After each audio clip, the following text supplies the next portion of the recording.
Today on Everyman Driver, we have this 2023 Cadillac Escalade Premium Luxury. We're gonna take an in-depth look.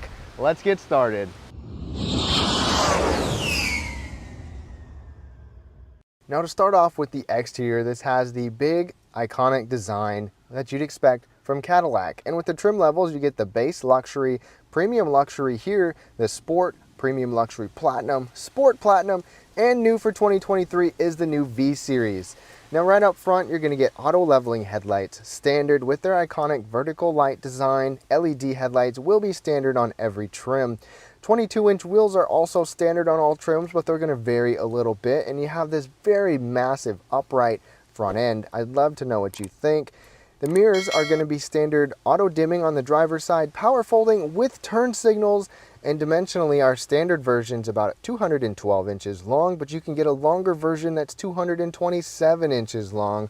And this one's gonna come on our optional adaptive air ride suspension, which I'll show you the up and down ability a little bit later. Massive rear end, LED vertical taillights, and you can even get an optional catback exhaust if you wanna upgrade from this one. Now for the cargo area, there's a couple different options. You can get the standard version or the ESV, which is gonna have more space behind the third row. All of these Escalades can give you the hands-free power liftgate, or you can just push that little hidden Cadillac emblem and you're good to go. Now coming to the back, when you open up the rear end, the vehicle will automatically lower down if you have the air ride suspension. So loading in here is a lot easier. You've got a couple of tie downs here. You've got a little cargo net hook right there. You can get a cargo cover on here as well. Underneath of this, you've got a little bit of extra storage. Underneath the vehicle, you get a full-size spare tire. Behind the third row, space is going to be better in the ESV version. This is still not bad at all. It's going to accommodate carry-on suitcases and backpacks and things. I'll put specs down below, but you can power fold these seats. It'll fold the headrest down. And apparently that seat's a little too far back, which is kind of annoying, gets in the way. If you're rolling with just two seats up, you've got a ton of space right here. And the other nice thing about this area is you get a 3-prong outlet over here. Plus you can power fold down those second row seats. Tons of overall space in here, as you can see, and this is actually fairly flat, even with these bucket seats. What do you think? Good space overall, very practical. Now a quick look at Cadillac's key fob. This keyless access is standard with the smart key. Remote start on here as well, open up your trunk, all good things like that. And I think it feels pretty nice as well. One option that you get here is when you open and unlock the vehicle, you can get these running boards with perimeter lighting. So at night they actually have lighting that goes around the vehicle, which looks pretty nice. And the door handles light up too.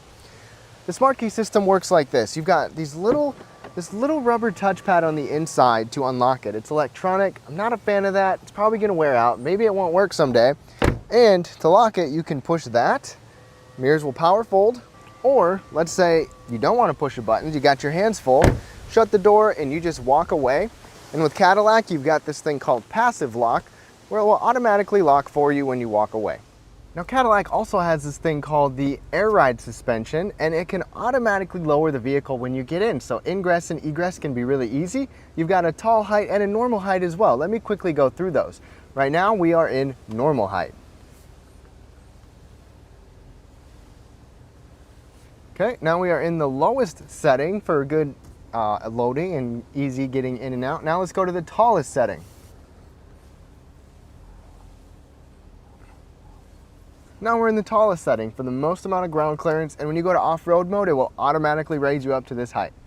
All right, now as we go ahead and hop into the front seats, this is what I'm talking about with the door handles. So just this little rubber pad right there that you press. Sometimes on this door and other doors, if I press it to unlock it and open, it like locks again real quick to where it'll kind of just like catch right there and I can't open it. But another thing about this is that it has these soft closed doors. Just get it latched and then it will do the rest for you. But as we hop inside right here, there's some disappointment with these seats. So this is the premium luxury. It's not a high-end model or anything, but it's not a base model either. These are Mulan leather seats. Leather seats are not actually standard. You'll get on the base model a synthetic leather, which is a little disappointing for this price point, but this leather is very nice. The complaint here is that even on this premium luxury, we only have two-way lumbar and your basic adjustments. Pretty much every car with power seats has these adjustments, even if it's a fourth of the price. It has your height and your tilt. You can get 4-way lumbar, but this one doesn't have it. It's just kind of surprising. Not even any thigh extension, not bolster adjustments, nothing on a $107,000 price point. You know, I'm complaining about it, but I think that's rightfully so with this price point. You can get all those things on different trims. You can also get a lumbar massage on those upper trims too, but the seats still feel nice and they are fairly comfortable. The steering wheel is also power, tilt, and telescoping. That is standard on all trims.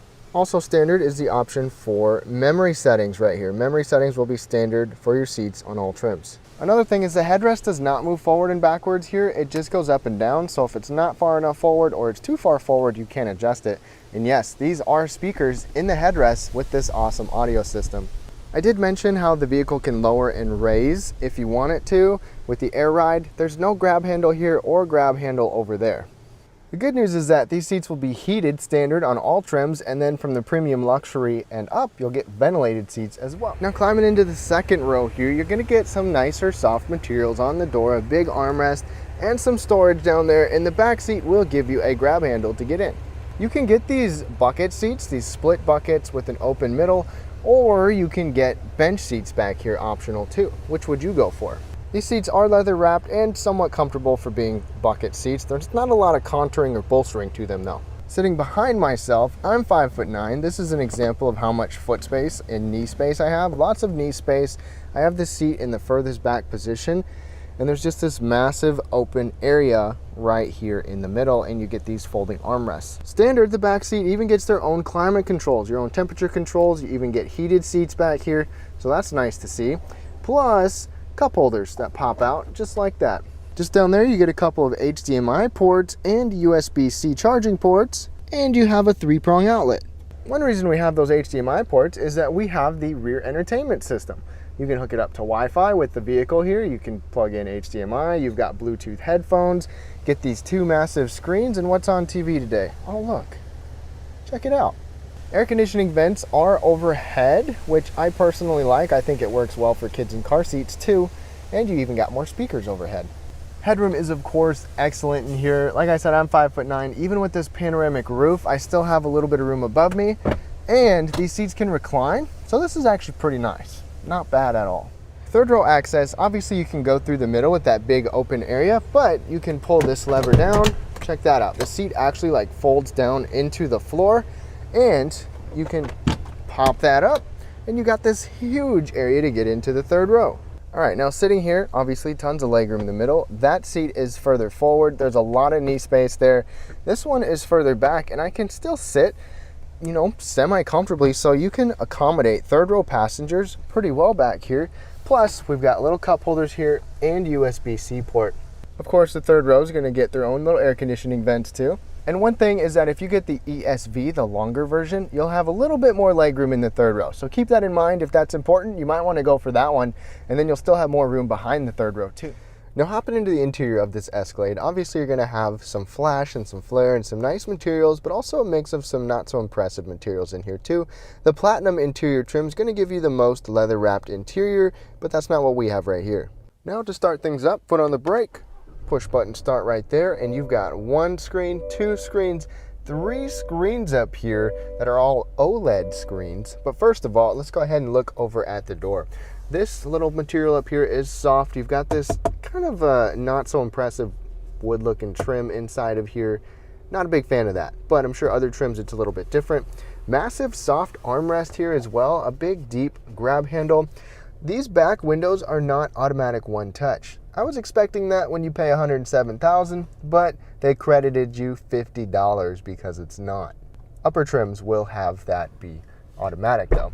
Down here you get a little bit of storage in the door, not a ton though. Then to the left you can actually adjust your 4-wheel drive, your ride height control, your drive modes, and you've got a trailer brake controller right there with an electronic parking brake. It's great to see a trailer brake controller integrated in here. This left OLED screen is a 7-inch screen. There's a few different things you can do on here. So you can change your trip computer stuff on there. You can also go through what shows up on this main display right there. So you can go to an augmented reality camera.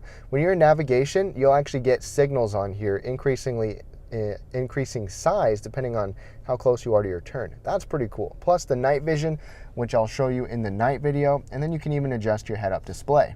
This screen right here is about a 14-inch OLED cluster. So you can have the gauges on here all the time if you want. You can change some of the information over there by using the touch screen, and then audio controls, phone controls, things like that in the middle. There is a tachometer in the bottom left right there. I wish this was a little bit more customizable and configurable, but it's mainly just what's on the left side of this display. Steering wheel is leather wrapped and heated, comfortable to hold on to. It doesn't have real big grips on here. I was expecting a little bit more. This just feels kind of like a Chevy steering wheel. I mean, there's not really anything too exciting about it, but it's still heated and comfortable. You also have this button right here. It's voice enhancement. You can push that. It will show up, or conversation enhancement, show up right there to where it magnifies your voice into the second and third row seats. So there's not going to be any more yelling for your kids in the back. This does also give you paddle shifters and rain sensing windshield wipers. Right up overhead, you also get a head-up display on everything except the base model. And this screen is interesting because this is curved. It's all just a big curved piece. 3 different curved OLED screens. You've got soft material up on the dash, even speaker grill up on the dash. Plus, this screen right here is a 16.9-inch curved OLED screen. You can touch it, you can control it with a control dial as well. You have shortcuts down there that you can also customize. You can somewhat customize what you have on here, but there really is a lot of different information on here. Even trailering control, you can control different settings on here. You've got Wi-Fi on here. A video recorder is something new for 2023. If you have an SD card, it will monitor and record motion around the vehicle. Could be a theft or a vandalism type of deterrent with that, or at least, you know, being able to see different things. This does have Apple CarPlay and Android Auto wirelessly, but it doesn't take up the whole screen, so you kind of lose the whole 16-inch screen benefit. You've got shortcuts over there on the left. Now the camera on here is pretty awesome too. Go into reverse, you've got your basic overhead view and your backup camera, but you've got a bunch of different options that you can scroll through. So let's go to an angle here. Check it out. You can actually go through a whole bunch of different angles around your vehicle. So you should never really have a problem getting in your parking spot again. Even trailer camera or your hitch camera. Go back up with a front view. You can go to, let's look at the sides where you can see your wheels in the front or in the back. It's pretty awesome. This also has parking assistant to where it can help you parallel and perpendicular park. Now moving down, you're going to get a tri-zone climate control, dual zone up here. I love how all these have buttons and controls, so you can easily control everything on there without a problem. Auto stop start button right here, lane keeping system, and a brake hold, plus the same shifter we've seen in other Cadillacs, and your command control right here to where you can control the main screen, have shortcuts for navigation, vehicle information, even music, volume button, home button. All the shortcuts are nice to see. There's also a wireless charging mat right there. I'm definitely a big fan of Cadillac's charging mats because they're always kind of out of sight, out of mind. So people hopefully aren't tempted to want to reach in and grab those. Massive armrest right here. A couple of good sized cup holders. This is much better than other Cadillacs and GMs where you can actually fit larger drinks without them being too skinny. Extra little cubby, a USB-A and USB-C right there. You can also cover this up with more of this wood trim. I don't think it looks very good in this $100,000+ vehicle. A couple more USB ports in there, a 12-volt power outlet, this little movable tray, and it's fairly deep. You can see we've got the headphones for the rear seat entertainment. Right up overhead, check it out, we've got this digital camera. So you can have this on everything but the base model. And I like keeping it in this. You can adjust the brightness, the zoom, all of that. Visors pop out and slide, so we got good coverage. Overhead, you've got LED interior lighting. You also have this massive panoramic roof, different controls to open up your lift gate right there, and to even fold your seats right here. Plus there's a garage opener. And this panoramic roof is pretty awesome. Goes back quite a ways. You don't have like a triple roof, but you've got this panoramic roof right here. One more thing, Cadillac gives you a little storage slot on each side. The passenger side gets a 12-volt power outlet. The glove box is a lockable glove box, which is nice, soft opening and softly lined. Now under the hood, Cadillac actually gives you 3 different options. New for 2023 is the new V-Series Escalade with a supercharged 6.2 liter V8. That's got 682 horsepower. Next thing is a 3 liter inline 6 Duramax turbodiesel. And then the one that we have right here is the direct injected 6.2 liter V8, 420 horse. The Escalade will come with rear wheel drive standard or 4-wheel drive available. Miles per gallon's not that great, but what do you expect? Towing, on the other hand, is good with a big vehicle like this, a big engine. 2-wheel drive, or at least max towing with rear wheel drive, is 8,200 pounds. All right, y'all, we're behind the wheel in this Escalade now for a quick test drive. This is not the V-Series with the super fast engine, but this is still the 6.2 liter V8, and it holds its own with acceleration.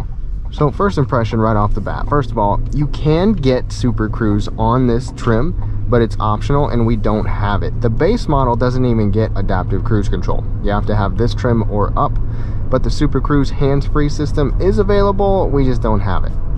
Now, first impression, it feels like you're the king of the road in here. You sit up high, you've got good visibility, you've got a throaty big V8 in here, but it doesn't feel like you're driving a boat. I mean, this has the air ride suspension, you've got the air ride suspension, magnetic ride control, or their standard suspension, and I'm sure they're all fairly comfortable. This one is comfortable. You still feel some bumps. Obviously, you have big wheels on here, but I'm comfortable in here. It kind of floats over some stuff really well. Certain things permeate into the cabin a little more, but it's still quite comfortable to drive. The way the steering feels is also okay. For a big vehicle, you might expect something a little floaty. We'll get around some corners here in a second. One complaint I do have is that the brake on here feels very soft. I mean, you get some feedback from it, but I feel like I have to mash on it to get this thing to slow down. It's a big, heavy vehicle, and I've been driving quite a few different vehicles lately that are smaller, probably just not used to it yet. But 6.2 liter V8 coming in here.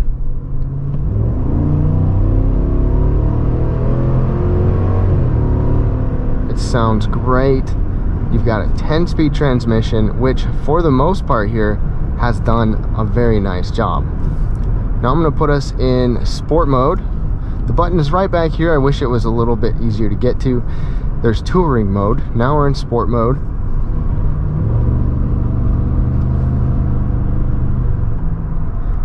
And the steering's still a little bit soft, but in a big vehicle geared for comfort, not bad.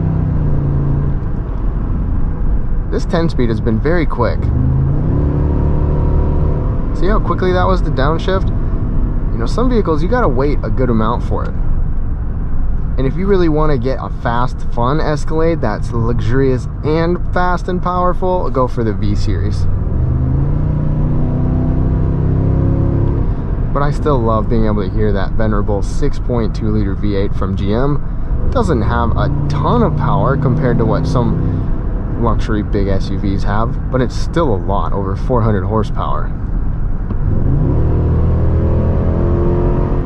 So there is another thing I want to complain about. One thing I want to make known, I'm going to go back into touring mode, or tour mode, at high speeds, like interstate speeds. I haven't noticed it so much lower speeds, but not pushing on the throttle. If I start to accelerate even a little bit, or just have a little bit of pressure at interstate speeds, I hear a whine, a hum. It's like there's definitely a little bit of a transmission whine in here. I don't know if it's just this one or what, but if you've noticed that in your Escalade, or you've seen that in other videos, which I haven't watched other videos, leave a comment down below, because I hope it's not a common problem to be able to hear that. It's kind of annoying.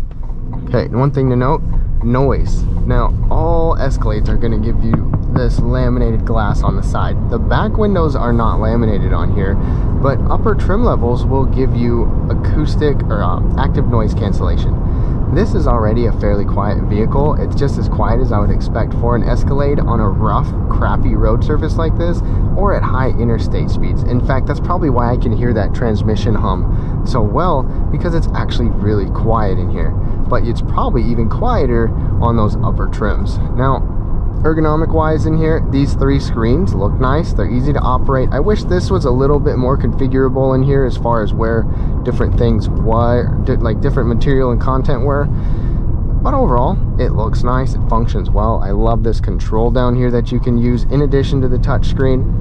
And it's just a pleasant vehicle to drive. So to wrap things up on this 2023 Escalade, I would love to know your thoughts. I think Cadillac did a nice job giving you a big, comfortable, and luxurious vehicle with a lot of power, a lot of features. On this trim, there's some things that aren't quite as nice as I was expecting for still being over 100 grand, but it's still nice. You've got these really crazy screens, you've got comfortable seats, you've got a crazy audio system in here as well. There's a lot to like about it, and I would love to hear your thoughts down below. But subscribe for more videos just like this. Be sure to check out the night video, and have a great rest of your day. One final note, if you are in the market for a new vehicle soon, great. Connect with your local dealership and price and test drive at least 3 different vehicles. A vehicle's strengths and weaknesses can only be discovered when you are behind the wheel. My reviews can be good, but you need to test drive these yourself. Visit quotes.everymandriver.com, select the make, model, and your zip code, and you'll get invoice pricing in your area on those vehicles. Shop smarter with price quotes at quotes.everymandriver.com. Thanks for watching. Please click subscribe and give us a thumbs up. See you next time.